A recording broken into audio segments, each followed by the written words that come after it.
Bonjour à tous et bienvenue dans cette capsule de cours qui a pour objectif de vous expliquer le plus simplement possible ce qu'est une éclipse et quand est-ce qu'elles se produisent.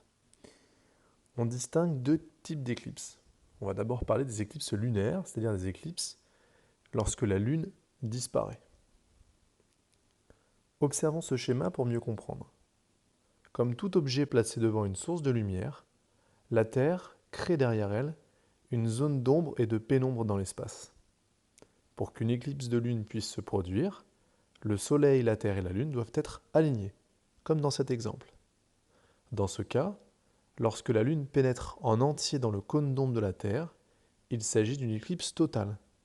Et si seule une partie de la Lune y pénètre, alors il s'agit d'une éclipse partielle.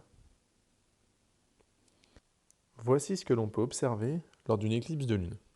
Cette belle couleur rouge est due en fait à l'atmosphère de la Terre, qui dans ces conditions absorbe la plus grande partie des rayons du Soleil et en particulier les couleurs bleues.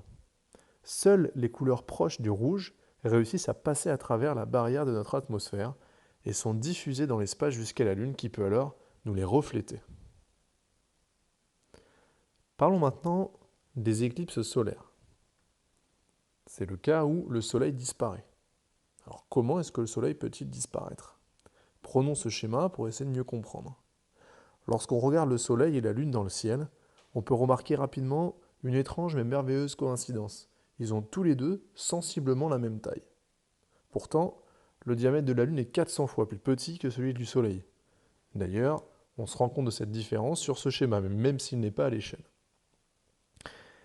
Ces deux astres présentent sensiblement le même diamètre puisqu'en réalité, le Soleil est 400 fois plus loin de la Terre que la Lune.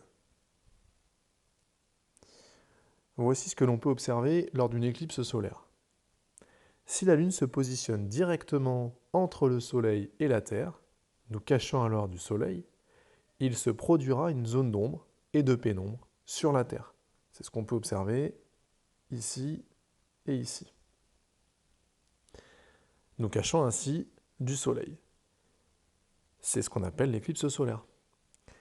Elle sera partielle ou totale selon où nous nous trouvons sur Terre. Et c'est elle qui peut, en plein jour, durant quelques minutes seulement, plonger une partie de la Terre dans le noir.